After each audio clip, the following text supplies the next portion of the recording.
ఇక అన్ని రోజులు మనవి కాదు. చాలా మంది ఏమనుకుంటుంటారంటే అన్ని రోజులు ఉత్తరావణ అన్నప్పుడు చాలా మంది ఏవో రికార్డులు సాధించడానికి రిస్కులు చేస్తుంటుంటారు. నేను ఇన్ని సాధించాను తెలుసా, నా జీవితంలో ఒక్కడ కూడా కాలేదనుకుంటుంటారు. కానీ అప్రమత్తంగా లేకపోతే ఒక్క ఇన్సిడెంట్ చాలు ప్రమాదాలను తీసుకుని రావడానికి. ఇప్పుడు అలాంటి ఘటన గురించి మాట్లాడుకోబోతున్నాం.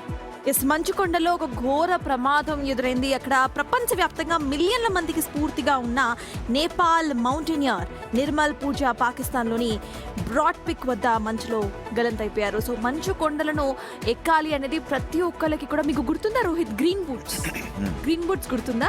సో ఇట్లానే ఆ మంచు కొండలో చాలా మంది ఊపిరాడక అక్కడ పడిపోతే ఎవరు కూడా రెస్క్యూ ఆపరేషన్స్ చేయడం కూడా వీలుండదు. సో అక్కడే ఉండిపోయి శిథిలావస్థకు చేరిపోయిన తర్వాత ఆ గ్రీన్ బూట్స్ అనేది ఒక ల్యాండ్ మార్క్ గా మారిపోయింది. అంటే ఇవన్నీ వదిలేసి మౌంటైనర్స్ ఆ సాహసం చేయాల్సిందే అంటూ కూడా వెళ్తూ ఉంటారు. నిజానికి ఆ పర్వతారోహకులు ప్రాణాలకు తెగించే వెళ్తుంటుంటారు. ఏమైనా కానీ అన్ని రిస్క్ లోకి వెళ్తుంటుంటారు.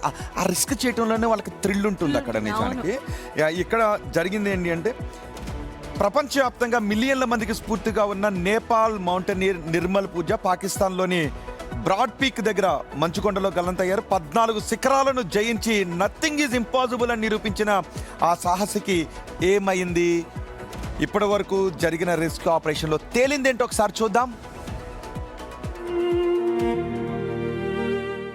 మంచుకొండల సాక్షిగా ప్రపంచ రికార్డులను తెరగరాసిన ఆ వీరుడిని అదే మంచుకొండలు మింగేశాయా? పాకిస్తాన్లోని కారాకోరం పర్వత శ్రేణిలో అసలేం జరిగింది? ఇప్పుడిదే చర్చ.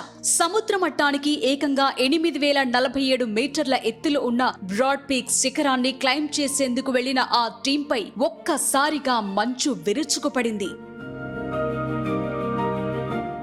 అన్ని రోజులు మనవి కావు.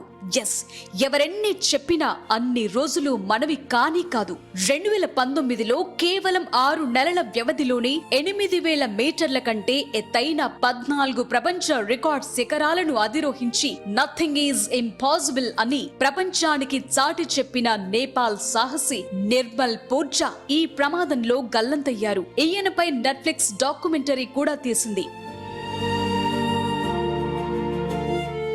నిర్మల్ టీంలో మొత్తం 10 మంది ఉన్నారు. 5గురు నేపాలీలు, పాకిస్తాన్ కు చెందిన సోహెల్ సఖీ, ఒమన్, అమెరికా, చైనాకు చెందిన మౌంటైనీర్స్ ఈ ప్రమాదంలో చిక్కుకున్నారు. ఇప్పటి వరకు కొన్ని మృతదేహాలను వెలికితీశామని, అయితే వాటిని ఇంకా గుర్తించాల్సి ఉందని గిల్గిత్ బాల్టిస్తాన్ పోలీసులు ప్రకటించారు.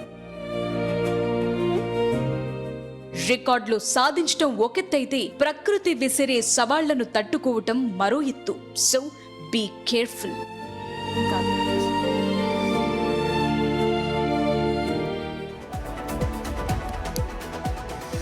రెస్క్యూ ఆపరేషన్స్ కంటిన్యూ అవుతున్నాయి. మరి చూద్దాము.